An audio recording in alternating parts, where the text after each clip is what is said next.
Welcome back to the Scotch Nut Takes podcast, people. Hello. Today there's been a couple of changes around here. Today, this video is completely committed to the music god, the man from Mars, our favourite spaceman, Mr. David Bowie. Super excited. Welcome to the studio. Super excited. I've got plenty of hot takes woven throughout today that I'm very excited to get out there. But I'm just more excited just to be talking about the legend himself. Yes, me too.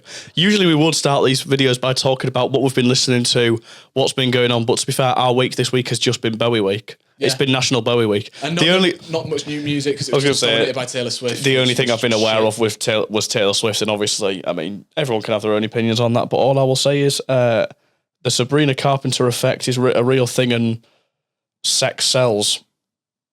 Let's get on to Bowie. I'm in a good mood. We don't need to lower it. Yeah, of course. I have a take to start things off. We had the Scotch and Hot Takes podcast, and I don't think this is even ridiculous to say. However, I have now come to terms with my thoughts on this. Okay. I do think that David Bowie is the best solo artist of all time. I thought that you were going to say this. Yeah, because we always hint at each other of like maybe stuff we are going to bring up, but we try not to actually like spoil it for the episode. And we were kind of talking a bit last night.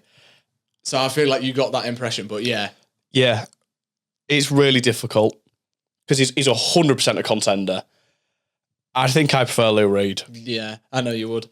For me, the reason I'd say David Bowie is the best is because numerous umpteen classic albums, the influence is so broad and has literally like without him wouldn't have some of your other favourite artists in the 80s from the post-punk new wave era. I would say that probably as an artist, I probably think that Bowie's more important because I'm comparing late. If you count Velvet Underground under Lou Reed, then no. But if it's just Lou Reed's solo career, then I think objectively looking at aside from personal preference, then Bowie is a more important artist.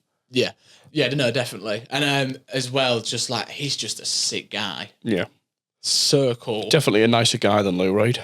Yeah, well, there's that going for him as well. But yeah, we're going to be going through our top 3 albums and our top 5 songs in today's episode. So make sure you stick around and like the video if you're a Bowie fan, and make sure to hit subscribe so you don't miss any. Also, like it if you're not a Bowie fan, please. All right, it's just like what you say. Like, yeah, you know what I mean. Right, who's kicking us off for their number 3 album, please? I would like you to go first because I want more time to read my own notes.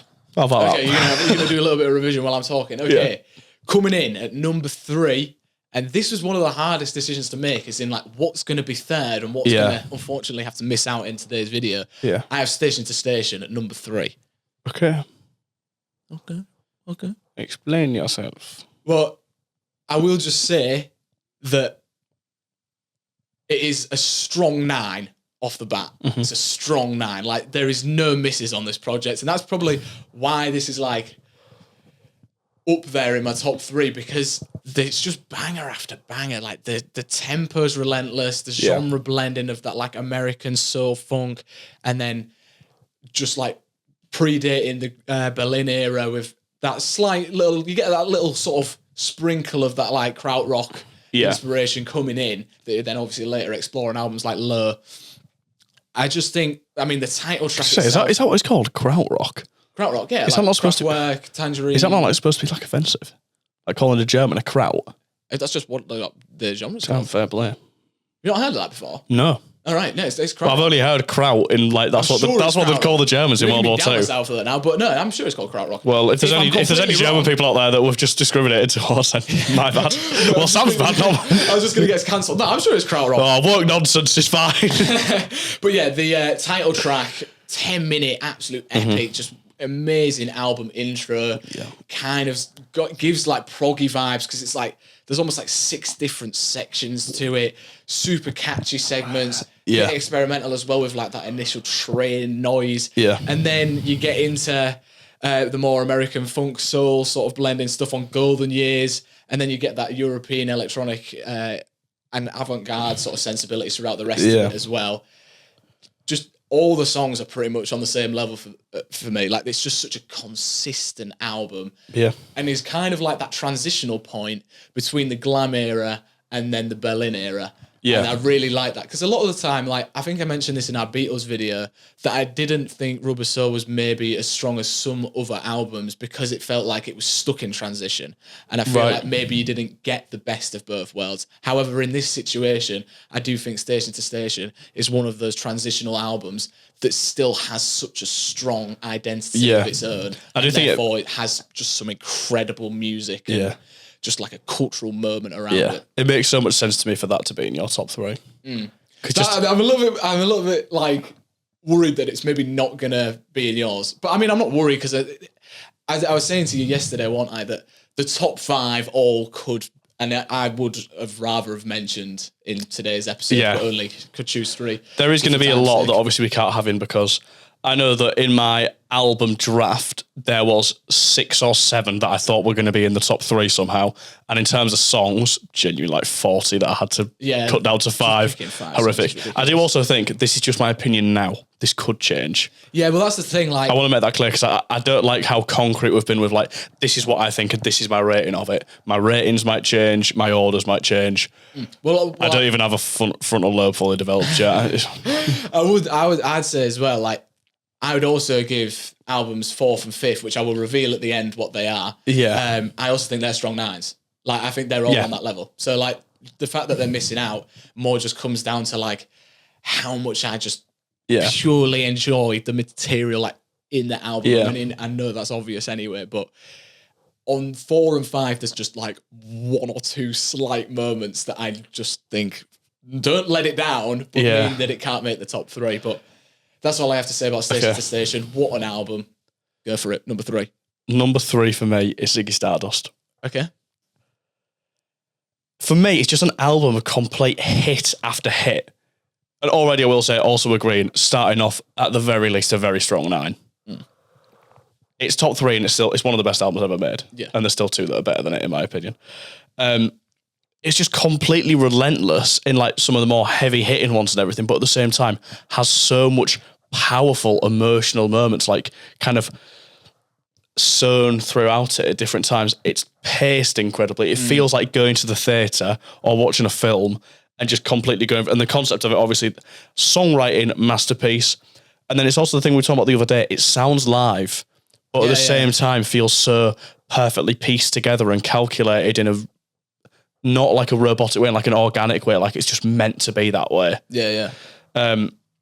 It's like, it's just so authentic. And I was going to say, like, the comparisons for me to early Lou Reed, the rock and roll ones are like things like I'm So Free, for example, and maybe some of the more softy ballad ones are like songs like Caroline Says or Perfect Day. Like, you've got the elements of it, and it makes sense because same year as Transformer, yeah. Yeah, I thought so. 72's Stardust. So yeah, I do, and that's probably part of the reason that I like it so much, because not because it's like, oh, I like this because it sounds like Lou Reed. I like it and it sounds like Lou Reed, which is a bonus. Or you could say Lou Reed sounds like Ziggy Stardust. That'd probably be what most people would say, which would be fair. I just think it's a true rock and roll masterpiece. Mick Ronson, absolute standout album, because just the guitar on this album is absolutely stupendous. Some of these riffs, having an album with so many standout riffs is so impressive, because people don't think of Bowie and automatically think of guitar, I don't think. No, yeah. I maybe think of, when you think of Bowie, for me, you think of the choruses and you think of the songwriting and maybe piano parts. Maybe. I don't know, like with Bowie, I don't know if it's even like an instrumental thing. I think people just like gravitate towards like him being an icon, and like you say, the choruses. I think people just like the songs and don't necessarily like maybe so, specifically pick out standout moments. I mean, maybe because the quality is also high. I think maybe so. That's, I think, all I probably have to say about Ziggy Stardust without talking about individual songs. Because that's the thing with Ziggy Stardust for me.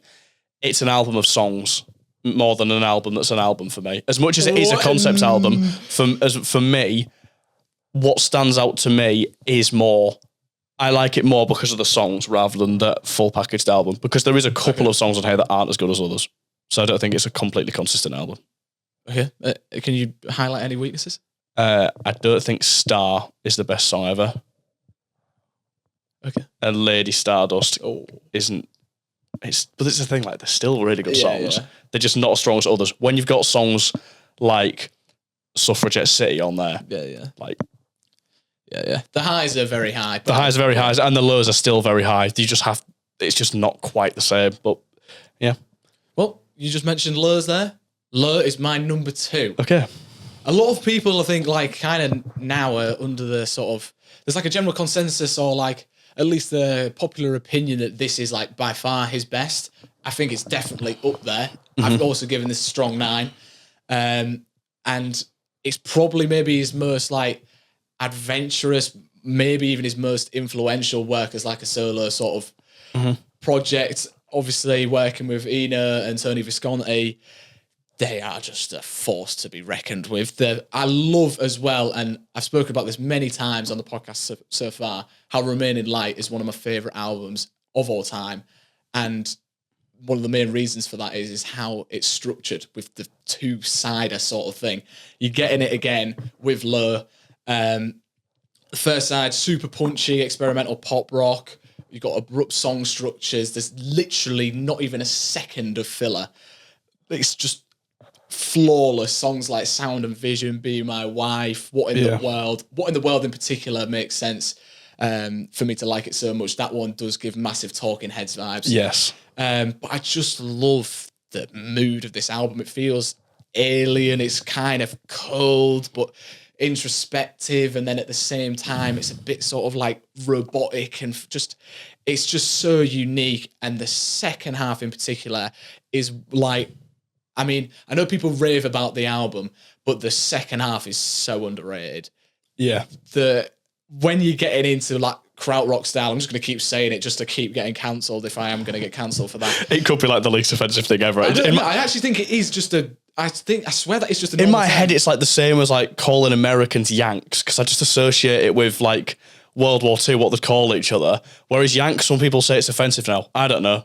No, I know krautrock. You're making me doubt myself, but I'm fairly confident krautrock is the term for that genre. Like, what is it? Tangerine Dream, Kraftwerk, all them. I don't know. Anyway, so I'm just a snowflake, I guess. Maybe. Well, we might never find out. You guys Liberal might never see this sissy. and get fully demonetised. Don't think we will be. But yeah, so influential on then other post-punk, new wave bands like, obviously, Joy Division, New Order. Yeah. Embracing kind of those electronic elements, especially on Closer, just like incorporating more like of the synthesizers, and then New Order taking that to the next level as well as many other bands. Yeah. I just think it is an absolute masterpiece. And I said this to you as well off camera, that Low is so artsy and experimental at times, but it's packaged so well into a mainstream release that is still so accessible and digestible. Mm-hmm. Like, you can stick on songs like Sound and Vision, and that is like obviously the biggest song on there. It's still got so many cool, unique intricacies about it. The songwriting is just amazing. I love that it just kind of builds with the instrumental at first, and then you get into just what an amazing chorus. Sound and Vision was the only song on the Tesco playlist that I used to like when I worked at Tesco. Sound and Vision was on the playlist. It kind of, the playlist that would be on when I was there at a morning was always the same thing, so I knew what was coming on after. It was like they had a playlist, it was never on shuffle play, and the next song was always With or Without You U2, so it just fucking ruined it. Oh damn! There's levels. There's levels. This is at like 7 in the morning, by the way. So Sound of Vision was a good song to pick me up, and then just Sound of get Vision fucking was a good morning song.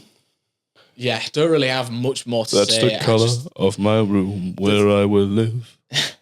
The second half in particular. Yeah. Songs like Waza, is that how you pronounce it? And then Warszawa. There we go.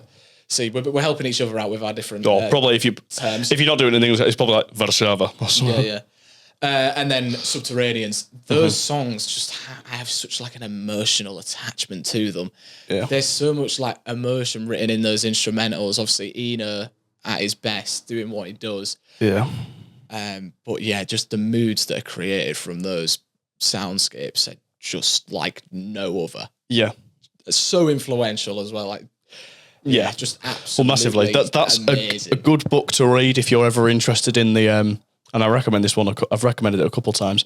If you're interested in like the influence of Low, is Lol Tolhurst's Goth: A History. It's literally about goth music through time. So it's got progression, everything. In fact, it's not even just about music, but it's just a history of Gothic culture and talks a lot about music. And maybe you wouldn't particularly think of Lure as a particularly Gothic album, but the amount of influence that it had on post-punk and all these kind of, and Lord Tolhurst is the Cure's drummer, if you didn't know that, by the way. Signed copy, sort of flex. But yeah, if you're interested in reading up on that and you're just interested in Gothic culture anyway, then definitely give that a read. It was very, very good. I would recommend. Fair enough. Right. Harry Muff. Get into your number 2. Now, this might be a slight hot take. Okay. Because I don't see people talking about this in consideration for his best album. Or if they have, I've never seen it. My number 2 is Aladdin Sane. Okay. I don't know. I don't think that's that hot of a take. I feel like the album cover's so iconic because that's just like the picture that I think of when I think of Bowie. But Yeah. if I sort of see people talking about best album, it's usually between Ziggy and Lure. It's one or the other a lot of the time that I say. Or a lot of the time when I'm speaking to other people say Honky Dory. Yeah, I feel like you see kind of like a lot of the ones that are probably in like our ballpark for today. Yeah. I feel like a lot of them do get thrown around as the best because, I mean, he has like different styles. He always reinvents himself with every album. Yeah. So, and it's often always done to like such a high degree of quality. Yeah. So I feel like it's quite normal to have quite a few different favourites. I don't know. Yeah. But yeah, maybe Aladdin Sane is a bit more of like an underdog amongst the big I think maybe so, but for me, it kind of, I mean, obviously it's quite similar to Ziggy in many ways, just in terms of like, because it's so close, like sound-wise, it is very similar. But for me, because of certain other tracks, I think it has a slight edge. Now, there isn't as many hits on this album as there is on Ziggy, but the hits that there is are absolutely on par, if not better. Songs like Let's Spend the Night Together and Gene Genie. But also, this for me, and I won't mention them, but there is some of his entire discography's best hidden gems. The deep cuts on this album in particular, there is some that like are so underrated. Like that I would agree. That I would put on par with some of his very, very best, and a lot of them I don't see people talking about at all. That is very true. Yeah, and it's for me as well. I think it maybe has a little bit more instrumental depth to it at times, and maybe is more genre bending. I feel like this is more jazzy at times, which I really like. It even feels a bit classically at times, whereas I feel like Ziggy is a rock and roll album that has some more soft ballady moments, which are definitely jazz influenced and has some proper rock and roll. Whereas there is songs on this that you could genuinely make an argument that they're not even rock and roll songs. Oh yeah. I feel like it's more like just like glam rock in its fullest. Yeah. Aladdin Sane. Yeah, I could agree. I think it's very theatrical at times, which I quite like. It's very dramatic. It's quite flamboyant. It's maybe a very fruity album. Maybe that's why I like it so much. Well, yeah, for good reason. I mean, that's why Bowie's like amazing because he just like they're so fruity. androgynous. Yeah, I love it. Yeah, get in touch with that side, you know. Yeah. Yeah, it's difficult without talking about songs, isn't it? Yeah, but I'm not scared. It's also a thing. It's also a thing as well. I feel like the standards may be more consistent on this than Ziggy for me. Okay. I think both albums are very well paced, but I think this is maybe just a better packaged album for me, which is what I was saying with Ziggy. It gets talked about a lot because it's a concept album, as like being like the album and everything. Whereas for me, it's an album which has so many of these songs on it, but Aladdin Sane is more of the album for me. Okay. Well, it's obviously not the album because it's not my number one, but yeah, true. Okay. In terms of that era, though, like the proper rock and roll era, yeah, glam rock. You got anything else to say about Aladdin Sane? No, I don't think so. All right, sick. Well, I was kind of like holding off giving too many points without revealing my number one. My number one is Ziggy Stardust. Yeah. I thought you were about to say Aladdin Sane then, by the way. And then I realised, we've not had Ziggy yet. But I will just shout out my 2 honourable mentions without going into too much detail. Aladdin Sane, I think, might come at number 5, and I think Heroes might be number 4. Okay. They're my like top 5, and I think both of those albums I would also give a strong 9. I think Ziggy Stardust is a perfect album. Okay. I know you often flame me for like being too generous with my perfects. However, we're talking about, in my opinion, the best solo artist of all time, one of the best albums of all time. This is like in the top 5 for me, best concept albums ever. It's a sci-fi narrative with but also so many great metaphors that are timeless. Like, just obviously the way that Ziggy rises to fame, being metaphorical for like how fame can then become super overwhelming then with the downfall. You still see that literally today in the music industry. So I think that is just like, I think this is the most timeless Bowie album. I think it's the biggest for good reason as well. I just find the narrative just so enjoyable, and it's one of them ones where if you want to dive in and nerd out over it, you really can, and like look at how every track plays into it and stuff. But also, just to stick on, you can kind of listen to it like super casually as well, because like you said, so many hits. I love the character-driven songwriting that then also allows it to be super digestible. Has some of my favourite songs ever on this. I will agree with you. Mick Ronson and Bowie are just, again, another force to be reckoned with. And here's where one of my other hot takes comes in. Okay. I think that as a songwriting duo, Bowie and Ronson are on the same level, if not have higher highs than Paul McCartney and John Lennon. Woof! Oh, wow. I think maybe McCartney and Lennon have more, but I think that my favourites between both songwriting duos is Bowie and Mick Ronson. I genuinely think that. I've been thinking about it all week. That's fair. I wanted to tell you, but like, I genuinely, I think so. Yeah. I need to process that. I mean, I know, it's a hard one, and because I'm not saying I disagree. I think that's a bad take. It's just like it's a big thing to say. It's obviously a big one, but I genuinely think that like, especially higher highs. Now I do love the Beatles, but like this is just so like this is just some of the best of all time in my opinion. I genuinely think every song on here is absolutely perfect. Mick Ronson's guitars are crunchy. The guitar solos are weeping. I genuinely think Moon Age Daydream has one of the best guitar solos of all time. Yeah, fair. I think that's another hot take, but I've run through them all out today. Yeah, the guitar solo on there is like just that could be top 3 of all time. Genuinely, like top 3. It genuinely could be all time. Fair play.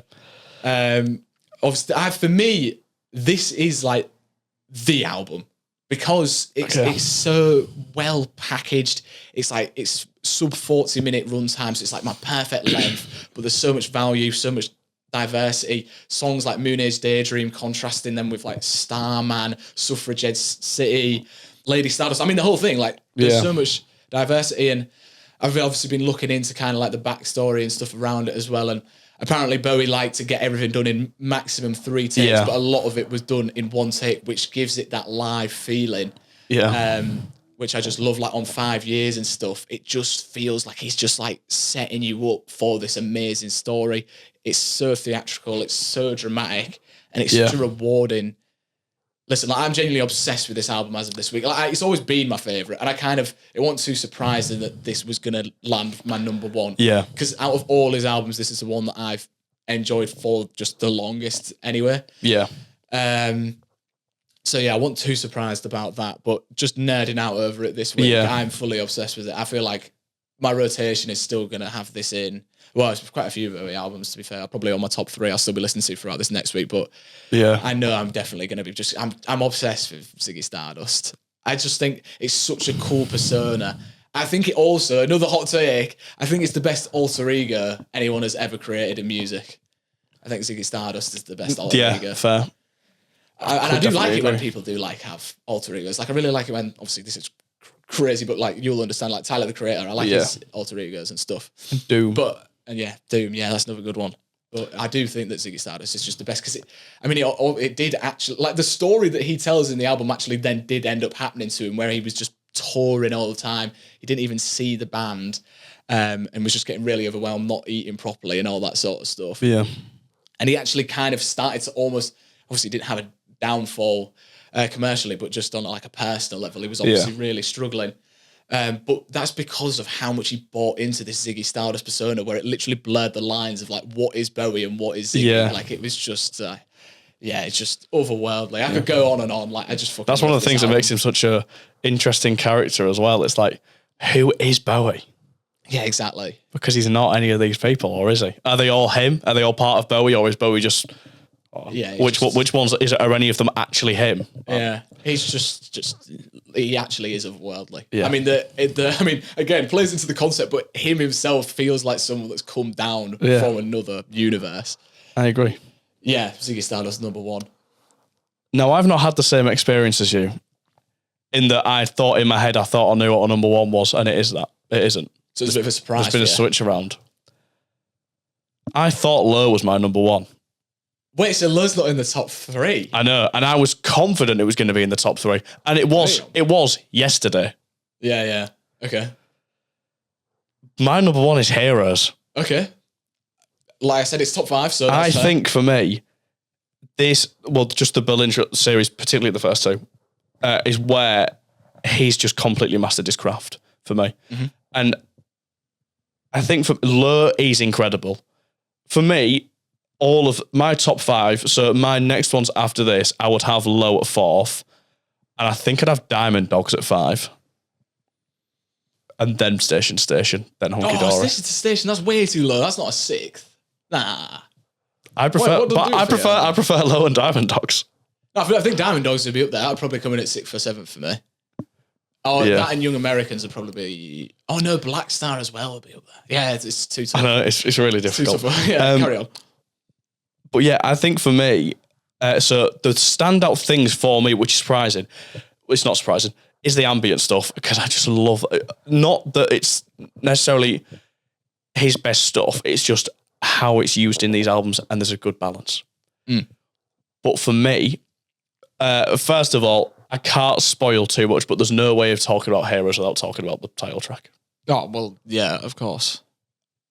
I won't just say anything, but I'll just say title track. For me, while moments on Lure, like Subterraneans and Warszava, are absolutely on par with Heroes, I think I prefer the ambient side of Heroes, because it's like got that gloomy city canal flow to it. Yeah. Whereas I feel like individual pieces on the ambient side of Lure are absolutely the same level. I think Heroes just flows better and creates a world in a different way. I think Lure's very transportative, whereas Heroes is very grounding to me, which I quite like. I feel like it's more emotionally pertinent or poignant, or whatever that phrase is. Yeah. I maybe slightly prefer the atmosphere, a bit more grey, a bit more gloomy, but also maybe has more peacefulness to it at the same time on songs like Moss Garden.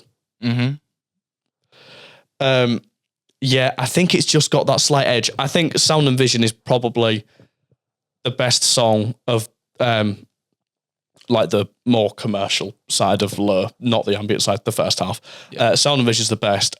Other than that, I mean, obviously they're still all great songs, but none of them I would class, other than Sound and Vision, as some of my favourite Bowie songs.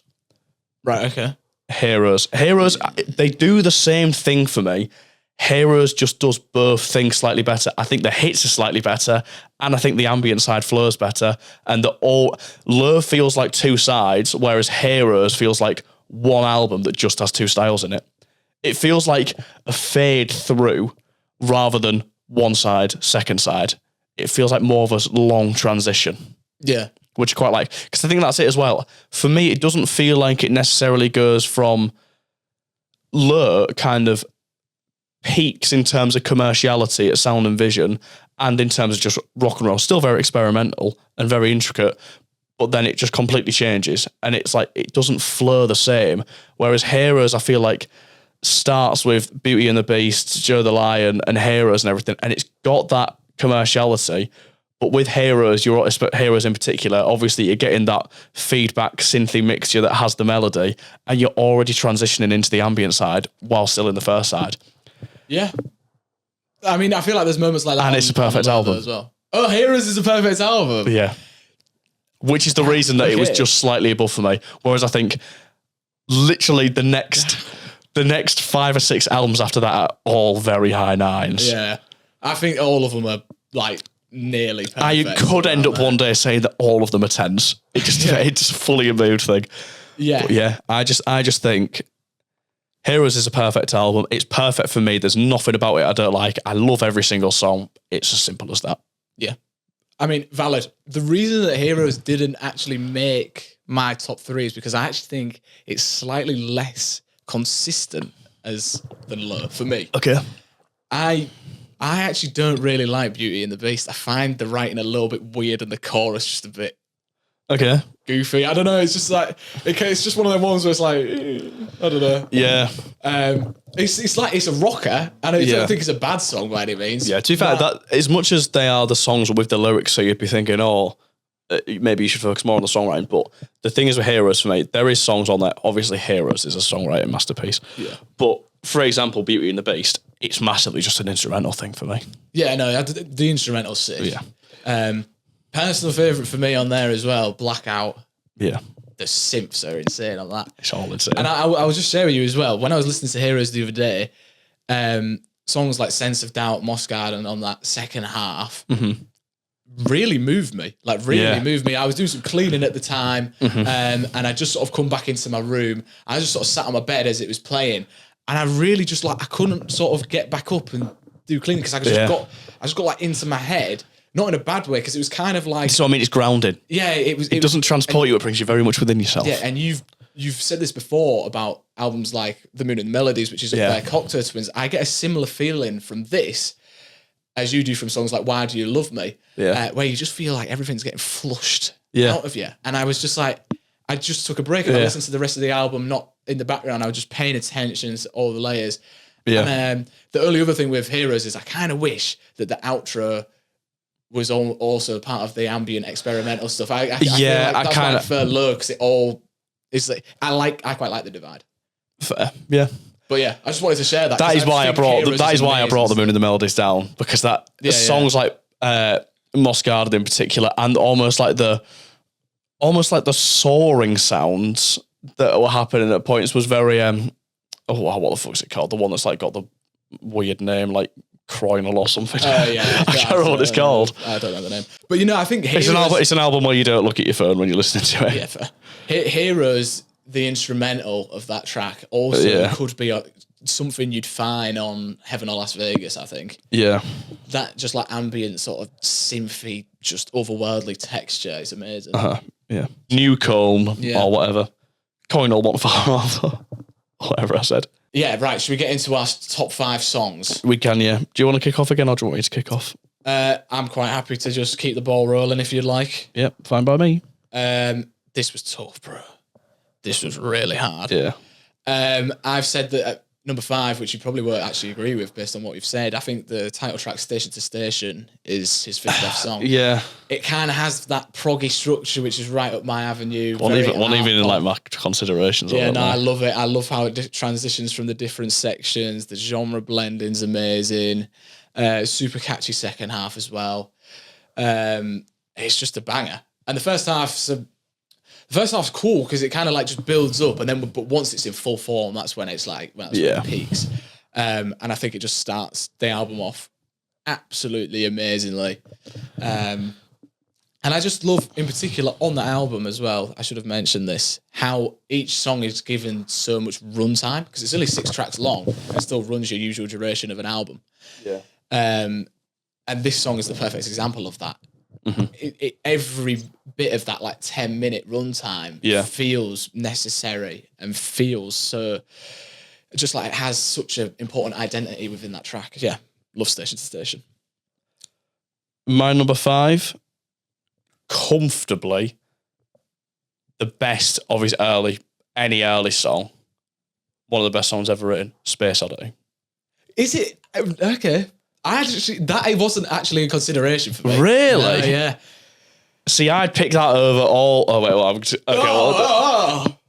I'd pick that over other hits that might be compared, like a Starman.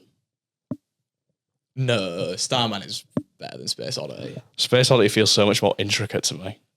The structure's so interesting. It's completely timeless, planetless. It's entirely universal.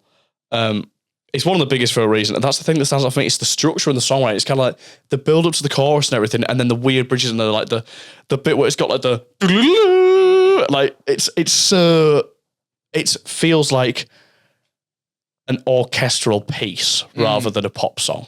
Yeah, fair. which is what it is. It's just a pop song, but it feels like just it's like a whole movie, like a life story. It's like one of his many, many, many triumphs, and the first of all his triumphs for me. Yeah. Well, I probably was a little bit harsh with my reaction, but it actually wasn't in consideration. I still think it's a great song, and definitely the best of his early work.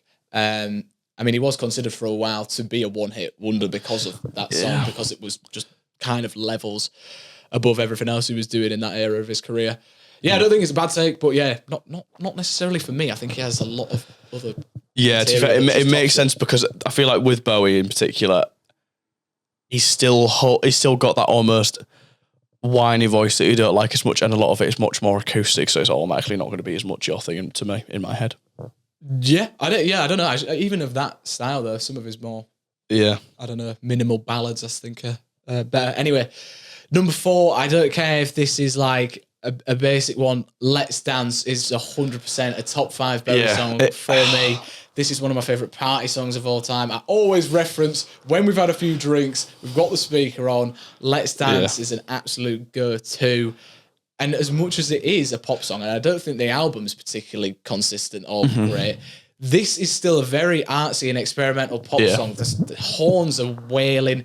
It's 7 minutes in length, so it's not just some churned out radio slop. And it still kind of has some dark hidden messages throughout as well. I just think this is I genuinely think that Let's Dance is like one of the best pop songs ever. I agree. Yeah. And I think that it don't feel like a sellout or anything like that. No. Whereas that album does a bit, but the song Let's Dance, it feels completely Bowie. Yeah, it's so Bowie. He's just super dramatic. He's such a great, he has such a good presence. Yeah, agreed. And on this song as well, like when he just starts wailing part way through, it's great. And the second half bit with just where the instrumental's just going. It's sick. And obviously the super iconic, great way to start as well. Yeah, just one of the best pop songs of all time. Had to make my top 5. Number 4 is Aladdin Satan, the title track. Okay. So we've got 2 title tracks in our top 5s. Yeah. Just a massively underrated song. I agree. The piano is elegant, yet mysterious. The genre blended of the rock and roll and jazz is just one of them things that's just stood out so much to me with this discography dive. So tasteful and unique to Bowie. The chorus is so catchy, but at the same time, so airy and peculiar. It is. It's a weird one. It's like the key. It's almost like the key that he's singing in is not matching up with because the bass sometimes dum dum dum dum. It feels really Doorsy to me. Yeah, fair. But also, and it's because Echo and the Bunnymen are very Doorsy. It feels like songs like Bedbugs and Ballyhoo rhythm wise. Okay, but it's got that really almost dainty circusy chorus delivery that it's really peculiar to me how in one song you can have it at its roots jazz, rock and roll, bluesy mixture, and then have a almost haunting but catchy chorus. Yeah. To me, this is absolutely a genre blending pinnacle for me. Fair. I just think it's incredible. I don't have anything else to say about it. Even though I'm comparing it to the Doors and stuff, the main thing is this couldn't be anyone else but Bowie. I've never heard a song like it. The piano in particular is genuinely working wonders. Yeah, it's incredible. I don't even know how that piano works because it feels like a solo piano piece. Yeah. It almost feels like they were completely recorded separately and then it was almost just luck that it works so well because that piano is not like your typical piano structure. I can't actually even describe it. It is genuinely just magic. At times it's also not even jazz rock. It's like fucking classical rock. Well, yeah, I feel it's like a collab with Beethoven or Bach or something. Correct me if I'm wrong. I do believe that for Aladdin Sane, a lot of the piano parts, Bowie did say he wanted to be kind of like it was from the 1920s or something like that, which kind of makes sense. But to pull it off this well in a song that still works and is catchy, it's just genius. Just genius. That's why Bowie's just the GOAT. Yeah. Your number 3? You've been a little bit harsh on my number 3, I think. Starman is 100%. I just think I think Space Oddities, I feel like I see them as the same kind of thing, but Space Oddities just better. Starman's not even a standout on Ziggy for me. Nah. I think Starman's the best chorus in his whole catalogue. Tied with my number 1. But no, actually, I think chorus, the chorus. No, in fact, the Starman chorus is. It's in his top. It's in his top 30. What? Which isn't even a crazy thing to say about Bowie, because there was 40 songs drafted for this. But the Starman chorus is just like the standout. I just think that is one of the best choruses of all time. And I love the way it plays into the concept, just the world building in this song alone. Yeah. Obviously, this song, when it was performed on Top of the Pops as well, was just super iconic. Especially when like Bowie just looks at the camera. It's just, there's so much like lore around this song that I just can't ignore it. One of the things about glam rock and Bowie in particular that just really interests me is just the importance that it has for sexuality and people being androgynous and how influential it was. Like there's that interview where he's speaking to Mick. Well, he's talking about when he was speaking to Mick Ronson in the band, saying like, let's wear these jumpsuits and put glitter on our face and stuff and everything. And he does an impression of Mick Ronson in his whole accent and everything, which is quite funny because Mick Ronson's probably just like us, really. Yeah, probably. Obviously, like we're much more talented people, but like just the idea of him saying it to like, especially back then as well, because obviously like from the area we're from, think of like 70-odd-year-olds in our area. Can you imagine them like back then? Like my granddad, for example, is just exactly what I expect, just a very simple Yorkshireman. But even back then, there's a picture of him and my dad, and he's wearing purple flares and a purple shirt with flowers. Fire. And now he's like, the 70s and 60s and 70s, early 70s was just such an interesting time. But yeah, that is something that fascinates me very much. Just but the thing is, with the whole glam rock era, and I think you're right, it almost just doesn't feel like it fits that place in history. And obviously that's because it was so groundbreaking. Yeah. But like it just comes at a time where obviously being like androgynous as like a guy was just like not seen, especially in rock and roll music. I mean, like dominating like America's music scene at the time was Led Zeppelin. Yeah. Like it's not. And like the thing is as well, it's like at a time in England which would have been so kind of very traditional, very sexist, very homophobic, all these things. There'd be people that then see Mark Bolan with pink glitter on his cheeks and be like, oh my God, that looks so cool. Like, it's such like a weird contradiction, but I mean, it's not something that's not been talked about before. We don't have to talk about it forever. No, but it is like, it is super cool. Yeah, I don't really have anything else to just say about Starman. I just think it's pop perfection wrapped in glam. Glitter. Sparkle. Glitter. That'll do, yeah. Number 3 for me is Moss Garden. I was expecting you to say that after you mentioned it in the album. For me, it's comfortably his best ambient track. However, if I could, I would include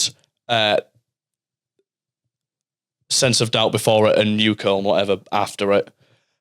Those 3 in a row is like one of the best 3-track runs in any ambient album ever.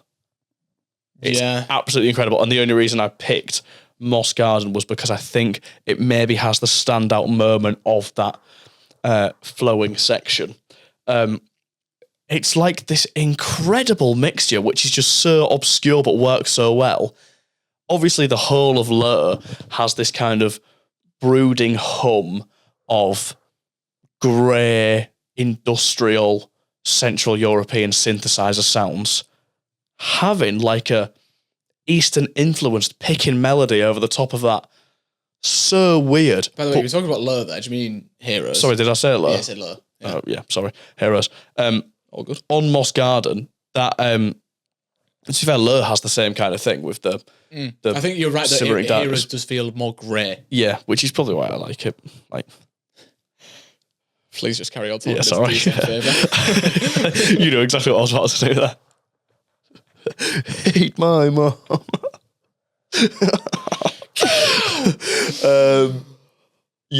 It's just so obscure but works so well.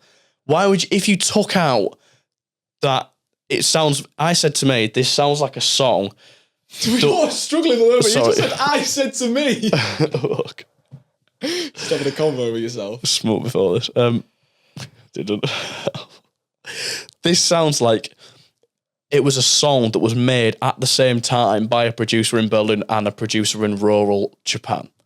And they were both working on the same song at the same time without being able to hear each other, and it just worked out perfectly. Yeah. This is genuinely one of my favourite ambient songs of all time. Yes. And I've massively slept on it. Yeah, so valid. I think having it in the top 5 is naturally a hot take. However, I'm actually not mad about it because I actually do think I would agree that it's definitely top 3. And I also could agree that it might be his best ambient one. Like I was saying earlier, Moss Garden and Sense of Doubt in particular really like touched me the other day. New Colin as well. Yeah. That kind of almost like descending chords of complete dread and despair. Yeah. And really haunting. Oh, it's just so good. I want to listen to Heroes again now. Yeah, fair. Super underrated though. Yeah, I massively. do agree. Because when people talk to, well, in my experience anyway, when people talk about Bowie's ambient stuff, they talk about Lur.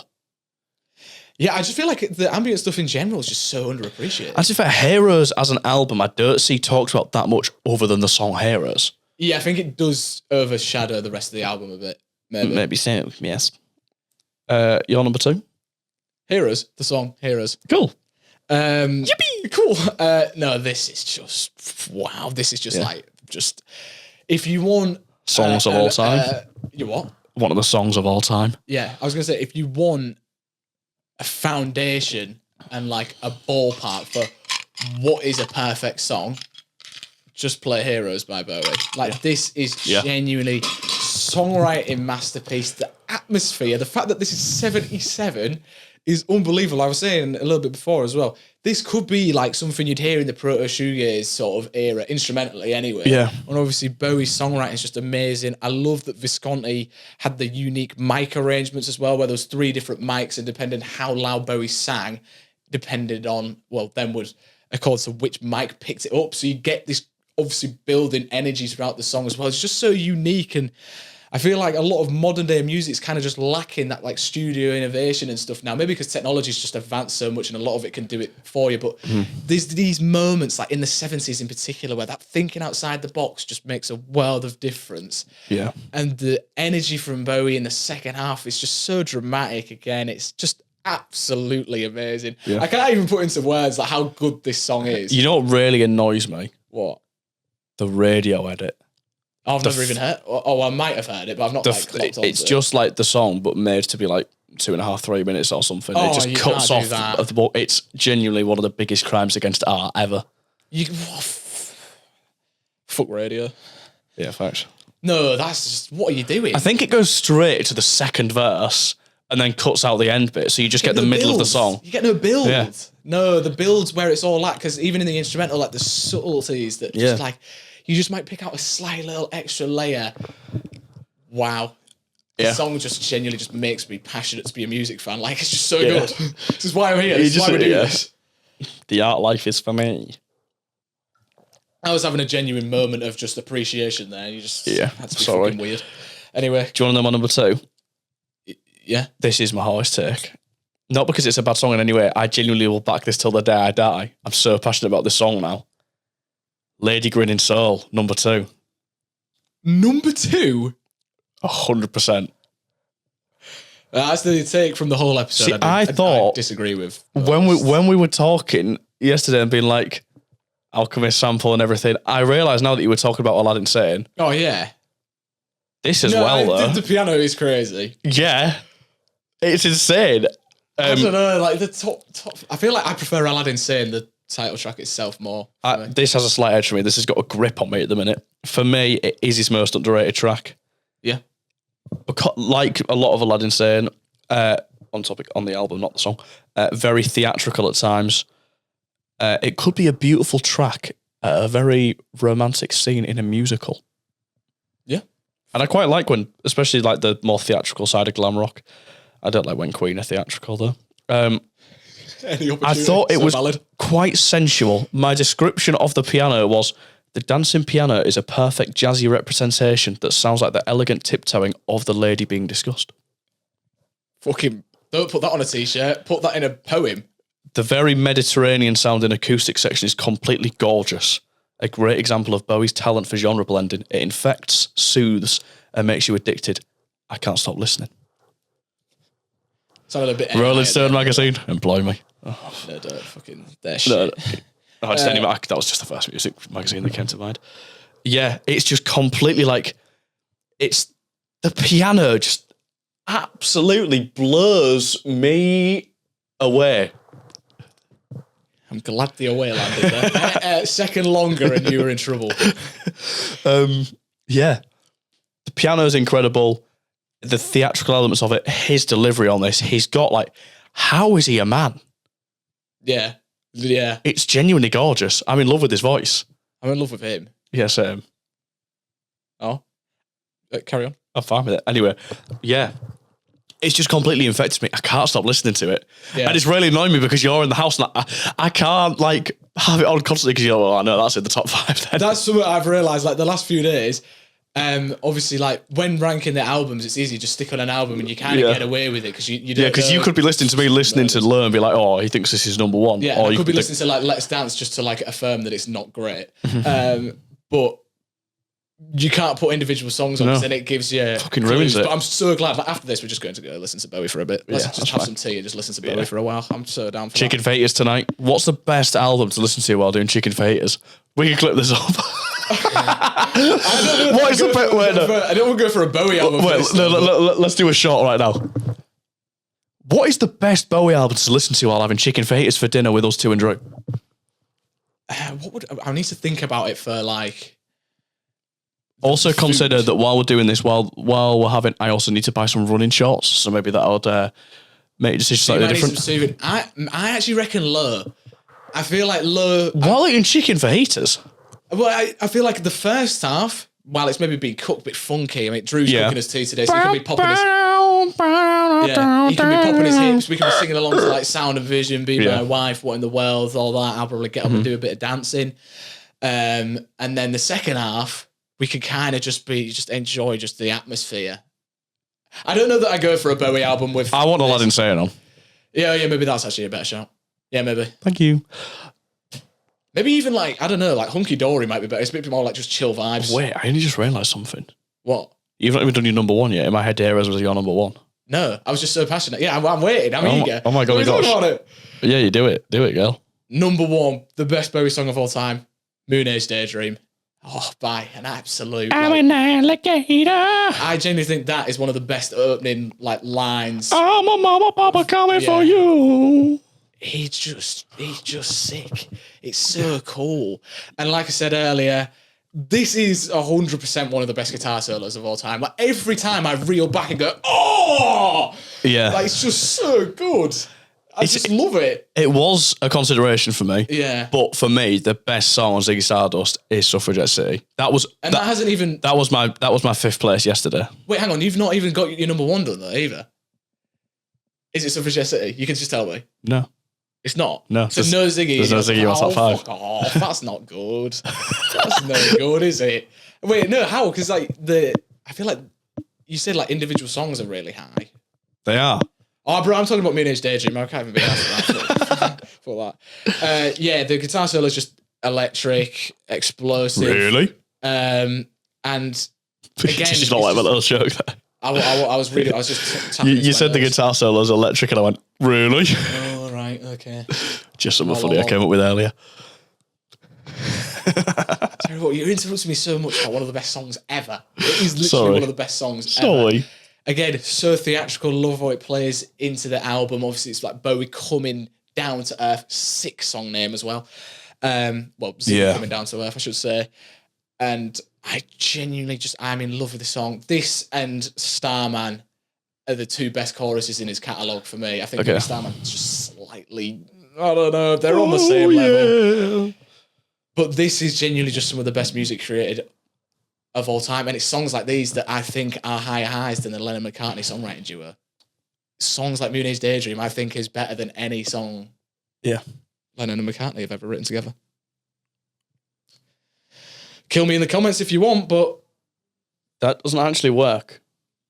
Funnily enough. Well, people often tell you. Listen, sticks and stones may break my bones, but a YouTube comment will never hurt me. That's so tough. Put that on a t-shirt. Right, get to your number 1 because I want to know it now. What do you think it is? It could be Heroes. It is Heroes. Yeah. Not only is it just Heroes, it was straight away going to be my number 1. It is genuinely, comfortably top 10, if not top 5, pieces of music ever made in world history ever. Moon Age Daydream's the same for me. Like, genuinely. Fair. It is just the perfect song. The melody that's like created by the whirlpool of feedback, strings, and synths all together. I didn't actually realise how they made it until I looked into it this week. Right. Do you know? Well, I probably have touched on it. The bulk of like the... And I don't actually know about that. I know about the Visconti's mic. So as far as I'm aware, from what I've read, it's just feedback from a guitar played through the whole thing, but the pitch changes by just moving the guitar further and closer away from the amp. That's sick. Again, this is what I said. The studio innovation is sick. And it's multi-tracked as well, which makes so much sense. And then there's synths and stringy synths as well throughout, obviously, that's all blended to just create that gorgeous whirlpool of melody. For me, again, it's got that brooding greyness to it, and the rhythm isn't particularly the most enthralling thing ever. It carries the song on perfectly, but it's a very chugging song. It chugs along. But for me, just that melody just creates like a golden streak of hope that pierces through the wall of grey. Fuck off, Max. This sounds a bit like AI, though. Yeah, it is. Yeah, I don't... It's one of them where I can't even dissect it and say it's good. It's just genuinely one of the best songs ever made. And it's beyond my brain. So I can't tell you why it's good. It just is. No, well, that's what I said on Heroes as well. Yeah. It's one of them ones where there's no point trying to describe it. Just go and listen to it. Yeah. Maybe don't click off the video, though. I appreciate you being here. But yeah, what an artist. Yeah. Genuinely, he is. Like, who else would you say? So Lou Reed. I think the only other ones that obviously are like the big names, like obviously Stevie Wonder, Prince. Yeah, definitely. Up neither there of for them best are solo artists. Yeah, they're not up there for me. I don't really listen to either of them, to be fair. I listened to Purple Rain only a couple of days ago, and I was just fucking dancing around my room. Yeah, fair. What an album. But yeah, Bowie is, I think, the best solo artist of all time. And I think he has some of the best songs of all time and some of the best albums of all time. And is one of the most influential and cool, iconic figures. I did say this the other day. As much as he may not be my favourite solo artist of all time, I think I said to you yesterday, he is probably, for me, in top 3 people within the music industry in terms of importance and influence. Yeah, 100%. And he's just so cool. Yeah, I'm genuinely obsessed with him. Should we start dressing like Bowie? All right. I genuinely would. Wait, but what would you go for? Like, you know what I think? We're getting red hair. Well, I think that would be quite cool, but I'd also mix it up. I like the what's it called? The thin white Duke. Yeah, the thin white Duke. That era is quite cool. Yeah, that is very cool.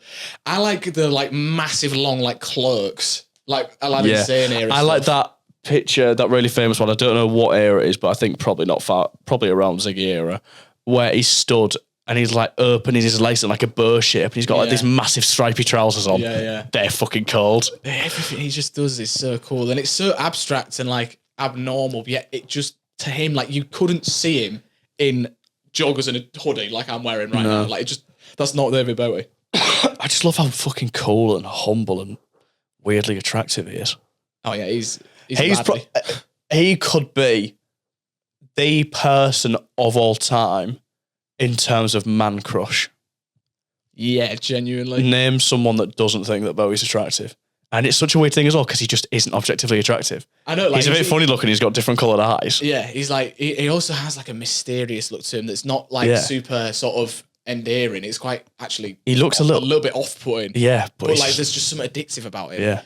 This is getting a little bit crazy now. This has become the Scorching Hot Gay Sex podcast. That's not practical though, YouTube. There is not actually any sexual intercourse taking place as in on here. gay sexuality, which is absolutely not demonetisable. Well, yeah, no, obviously not. Yeah, I don't know. I could just talk about him for ages, and we'll probably turn the cameras off in a second. And can we just listen to all of Aladdin Sane first? Yeah, well, I'm fine with that, yeah. And then Heroes, because as much as I prefer Heroes, I do want to listen to Aladdin Sane again right now, because I listened to Heroes more recently. Yeah, so we're just sticking on Aladdin Sane after this. Yeah. So valid. Right, any final thoughts? I'll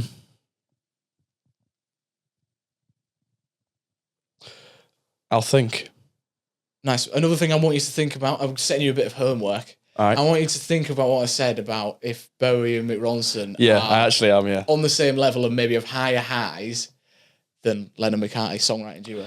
And I want you to come back to me whenever you have the answer. Something to think about. A little bit of homework. And you can let us know in the comments about that as well. What do you think? Is that a scorching hot take, or is that actually totally valid? I'd like to know. So I'm genuinely like affirmed in myself. Yeah, I'm thinking about it now already. I feel like this whole episode has been lingering in the back of my mind. Yeah. My only initial thought is Lennon and McCartney feel more kind of 50-50 as a duo. I feel like Bowie maybe overshadows Ronson in a way. I feel like... Only because it's Bowie, though. I know. In terms of actual contribution, no. Yeah, maybe.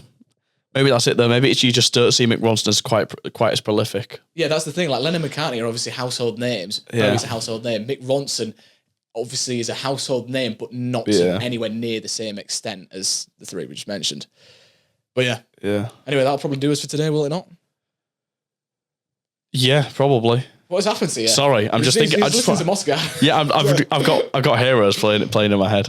Yeah, so valid. Right, thank you very much for watching. We'll have Aladdin sing. Subscribe if you haven't already. Like the video, share this to your friends. Let us know your favourite Bowie album and your favourite Bowie songs. We'll catch you in the next one. We'll be back with a usual episode probably next week, so stay tuned for that. Every Sunday at 7 p.m. and shorts every day on our socials. So just follow everything and just support us. We love you guys. Thank you very much. See you soon. Toodle pip.